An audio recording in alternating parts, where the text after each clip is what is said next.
안녕하세요. 오늘은 조금 무서운 얘기를 하려고 해요. 무섭다기보다는 약간 신비로운 체험이라고 해야 될까? 그런 체험을 한 얘기를 한번 풀어볼까 합니다. 제 친구 중에 고등학교 때 친구인데요. 넷이 저희는 같이 다녔거든요. 근데 그 넷 중에 한 명인데 이제 3남매 중에 장녀고 이렇게 약간 우리 중에 제일 참하고 바르고 이런 친구 한 명 있었어요. 그 친구가 이제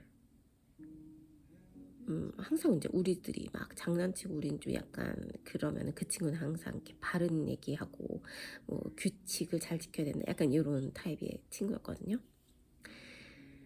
근데 이제 우리가 이제 대학을 다 뿔뿔이 다 흩어지는 바람에 대학을 다니면서 연락이 다 끊겼단 말이에요.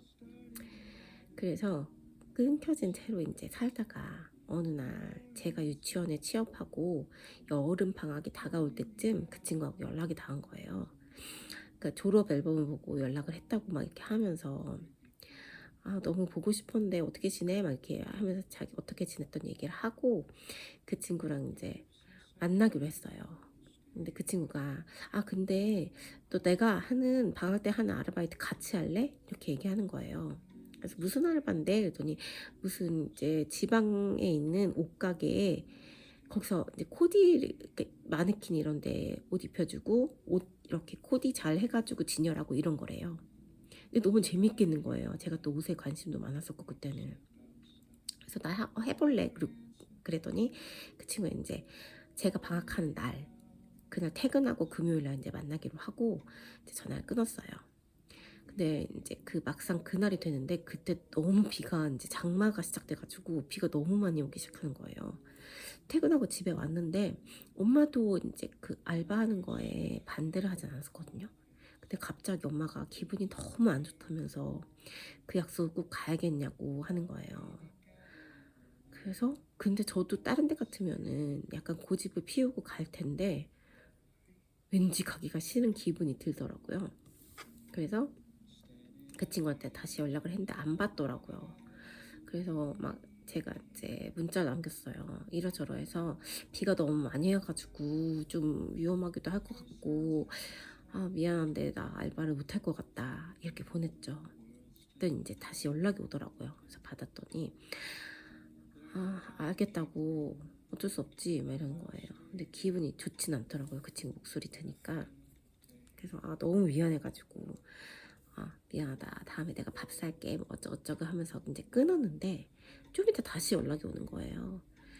근데 저랑 통화를 하면서 지갑을 들고 있다가 옆에다가 뭐 의자인가 어디다가 옆에다 놨는데 누가 그거 훔쳐갔다는 거예요. 근데 거기에 이제 30만 원이 들어있었는데 저보고 그 30만 원을 달라는 거예요. 저랑 통화하다 잃어버렸으니까. 그래서 30만 원이 저 그때 용돈 받고 있었거든요. 엄마한테 월급 다 주면 엄마 거기서 용돈을 주고 있었단 말이에요. 그래서 나는 용돈 받아 생활해서 돈이 30만 원까지가 없다. 그랬더니 엄마가 그 중에서 30만 원 좀 너무 그러니까 한 10만 원 친구한테 줘라라고 얘기하더라고요. 옆에서 미안한 것도 있고 하니까. 그래서 그 친구한테 계좌번호를 받아서 이제 엄마가 얘기한 대로 10만 원을 보냈어요. 그래서 너무 미안하다. 이거라도 어떻게 해봐라 하고서 주고 이제 한동안 또 연락이 없더라고요. 그리고 방학도 지나고 거의 6개월 다 지나갈 쯤 해가지고 또 연락이 왔어요, 저한테. 그래서 이제 또 잘 지내? 뭐 그때 뭐 못 가서 미안해 뭐 이렇게 얘기를 하다가 어느 날 이제 그 친구랑 또 만날 약속을 잡은 거예요. 겨울방학 때 한 2월 정도에 만나기로 하고 약속을 잡고 그러고 있었죠. 근데 제가 그 친구를 이제 2월에 만나기 전에 1월 정도에 꿈을 꿨어요. 되게 추운 날이어서 제가 좀 눈 오고 이런 꿈을 꿨는지 제가 방이 추워서 그런지 이제 꿈에 너무 지금도 생생해요. 고등학생으로 다시 돌아간 거예요, 제가. 근데 제가 이제 걔네 집 골목에서 걔네 아빠가 눈이 너무 많이 오니까 학교 태워다 준다고 하시는 거예요. 그래서 걔랑 이제 눈 오는 막 길에 서 있었는데 아버지가 저기서 오시더라고요. 그래서 제가 뒷좌석에 탔어요. 그렇게 걔는 앞에 타고. 그래서 이제 학교 가는 길에 이제 눈이 진짜 많이 오네요. 뭐 이런 얘기를 하면서 이제 학교를 가는데 제가 걔네 아버지를 한 번도 뵌 적이 없거든요. 근데 꿈에서 이제 그런 약간 되게 좀 마르시고 머리가 약간 파마기가 있으시고 약간 이랬었어요, 꿈에서. 그래서 뭐 아버지랑 얘기를 하면서 가는데 갑자기 그 아버지가 이 백미러로 이렇게 저를 보다가 근데 우리 딸이 너한테 큰 잘못을 한 것 같다. 내가 그거 다시 한번 너한테 내 딸 대신에 사과를 하고 싶어. 막 이러는 거예요. 그래서 내가 네? 제 친구가 저한테 잘못한 게 없는데요 하고 이렇게 아니에요 아니에요 하는데 갑자기 화면이 바뀌면서 장면이 딱 어떻게 전환이 됐냐면 그 차에 있었잖아요 저희가. 근데 꿈에서 아주 꽁꽁 얼어붙은 호수 가운데 그 아버지가 붕붕 떠 계시는 거예요. 근데 그 아버지를 중심으로 호수가 안 얼고 있다가 쫙 하고 얼음이 쫙 어는 꿈을 꾼 거예요. 뭐 근데 이제 그 차에서 그 아버지가 뭐 미안하다고 자기 딸이 나한테 뭐 잘못했고 그걸 네가 용서해 줬으면 좋겠고 걔가 사는 게 힘들어서 그렇게 너한테 거짓말을 한 거야 막 이랬었거든요. 그래서 나는 그 짧은 순간에 너무 소름 끼치는 꿈이어가지고 막 막 소리 지르면서 일어났어요. 그래서 별 희한한 꿈을 다 꿨네 하고서 이제 깨고 한 달 있다가 그 친구를 이제 2월에 만났거든요.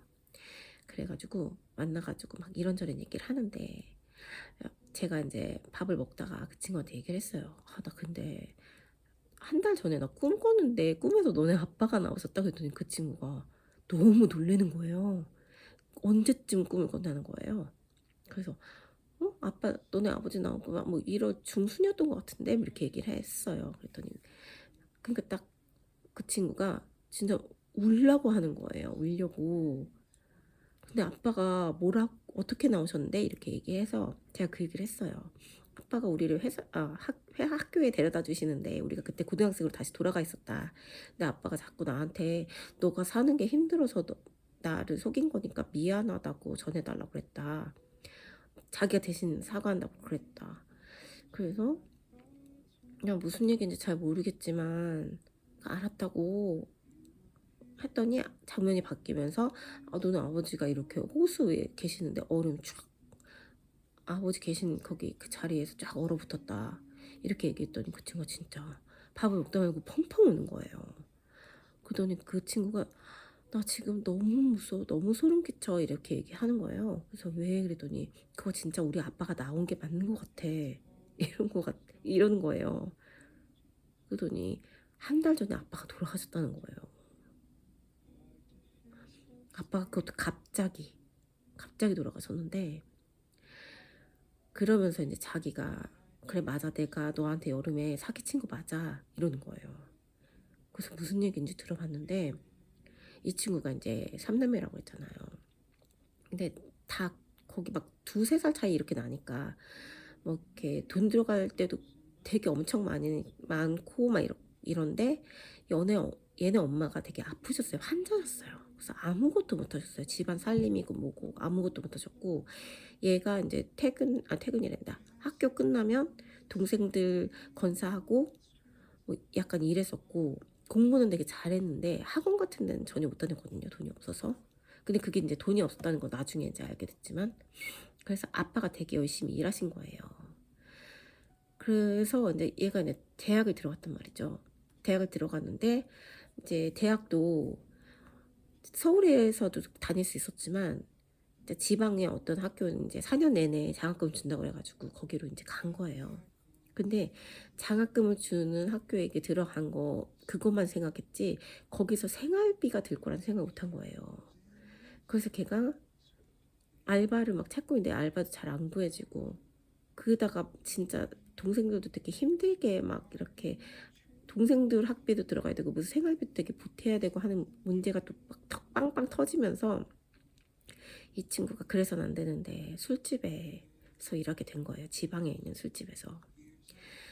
근데 이제 요령을 배워야 되는데 술을 이렇게 마시면은 요령이 생기면은 막 진짜로 안 마시고 뱉고 막 이렇게 하는데 그걸 잘 못하니까 이제 막 위장이 빵꾸나고 막 이렇게 된 거죠. 그래서 막 이제 엄청 건강도 안 좋아지고 하니까 어쨌든 그 돈을 포기를 못하니까 그거랑 비슷하게 돈 주는 또 다른 아르바이트를 찾다가 다단계를 또 하게 된 거예요. 그래서 저한테 제안했던 그 알바가 이렇게 가둬놓고 막 빌라 이런 데서 가둬놓고 하는 그런 다단계였던 거예요. 그래서 저를 꽂아 놓으면 자기는 풀려나는 그런 거였던 거죠. 그래서 저한테 이제 거짓말 했고 거기서 이제 제가 안 왔으니까 그 다단계에서 돈으로 채워놓으라. 네가 못 부른 거 이렇게 한 거예요. 그래서 겨우 10만 원 그 제가 보낸 거를 주고 걔는 풀려난 거예요. 그랬던 그게 이제 계속 그 친구 마음에 걸렸던 거죠. 안 그랬으면 제가 이제 거기 잡혀 들어가가지고 저도 그렇게 했었어야 되니까. 그래서 저한테 계속 미안한 마음이 있었는데 아빠한테는 얘기한 적이 없대요 그걸. 근데 그걸 이제 아빠는 이제 얘도 그래서 이제 약간 올라와가지고 막 그냥 몸을 회복하고 막 그러고 있던 시점에 아빠가 또 무리해서 또 막 야근하고 막 일하시다가 회사에서 돌아가신 거예요. 뇌출혈로. 근데 그게 1월이었던 거예요. 그래서 이제 저도 너무 무섭더라고요. 그 얘기를 듣고 나서. 그리고 이 친구가 너무 힘들게 살았던 것도 너무 마음이 아프고. 그래서 이건 진짜로 너네 아빠가 나한테 나오셔서 이렇게 얘기하신 것 같다. 그래서 너무 마음이 아프지만 난 너를 용서했다 이렇게 얘기하고 서로 위로하고 그렇게 헤어졌던 것 같아요. 근데 그 친구가 이제 또 저한테 이제 밥을 먹자고 했던 게 저한테 미안한 거를 조금 얘기하고 싶었던 것도 있지만 제가 딱 그 시절에 그때에 저희 엄마 아빠도 같이 아프셨잖아요. 그러니까 그거를 저한테 듣고 아 쟤도 되게 힘들게 사는구나라는 거를 약간 동병상련을 느껴서 저한테 조금 잘해주고 싶었었나 봐요. 그래가지고 밥을 먹자고 하고 사준 거였거든요.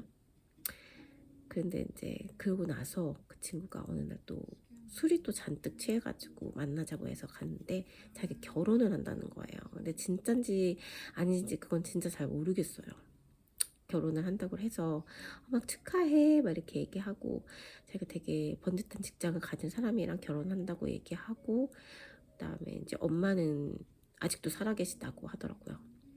그 동생도 자기네들 각자 알아서 다 대학 졸업하고 뭐 각자의 길 다 잘 찾았다. 그래서 자기는 이제 결혼하면 끝이다 뭐 이런 얘기를 해서 너무너무 축하한다고 하고 헤어졌는데 이제 그 다음에 다른 친구들한테 연락이 왔는데 다들 연락이 안 된대요. 결혼식 얘기도 못 들은 바 없고 초대받은 적도 없고. 그래서 이제 그 친구가 진짜로 결혼을 했는지 아니면 어떻게 사는지 잘 모르겠어요. 아무튼 그 아버지께서 저한테 되게 미안하셨나 봐요. 그래서 그런 꿈을 꿨다는 거 오늘 한번 얘기를 나눠보고 싶었습니다. 제가 감기가 되게 심하게 아니 감기가 아니죠. 이제 약간 감기 몸살 고열에 막 시달리고 있다가 병원에 갔는데 알레르기성 비염이 중이염이랑 같이 왔다고 하더라고요. 근데 지금 아직까지도 코가 막혀 있고 냄새를 못 맡아요.